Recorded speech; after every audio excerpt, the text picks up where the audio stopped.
Hey guys, in this video we're gonna break down the different tips to get easily into Bakasana or crow pose. So whenever you're ready, get on your mat, on your hands and your knees. It is important that you have warmed up really well your wrist before you start practicing crow pose or Bakasana, because our wrists are really sensitive, and if you don't warm it up really well your wrist, you might end up injure your hands and your wrist, which is something that we really want to avoid. Wrist injury is something that can lead you towards a long recovery. That's why we need to be sure that you warm really well your hands, arms and wrists before you start practicing the crow pose or Bakasana. Okay, so the main thing here, the thing that helped me to get into crow pose easily, it was to understand that it's not about the strength on your body. It is about shifting your balance forward or backwards. In this case, it is mostly about shifting your weight forward. So also pay attention to this area of your elbow, just a little bit on top of your elbow, which is the place where your knees have to be there. So most of the people I can see, they placing their knees facing out, and this is something that we need to avoid, or you want to avoid, because otherwise the weight of your body is going to be all the time pushing you down. So it won't help you to get to different postures from Bakasana, or it won't help you to be easily there hanging out as long as you want.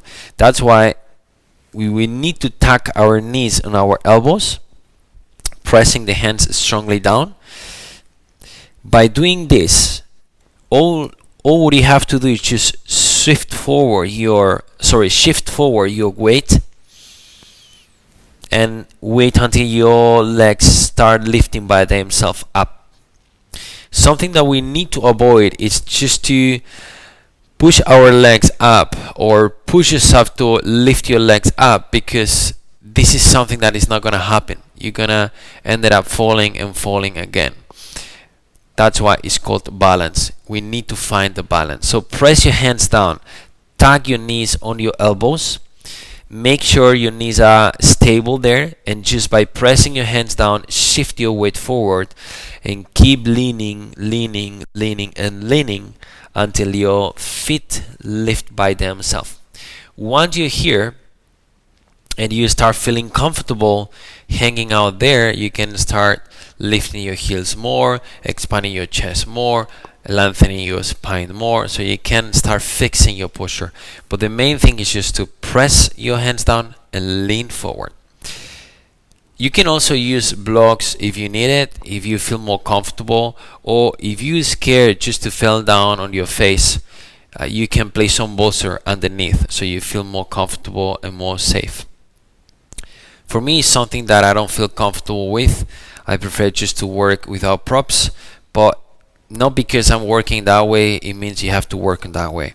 So once again, tuck your knees on your elbows. Make sure you feel safe there. You feel your knees get stuck there. Now press your hands down slowly and strongly, and keep leaning forward. Do not stop leaning until your legs start lifting by themselves. In this case, you have already crow pose.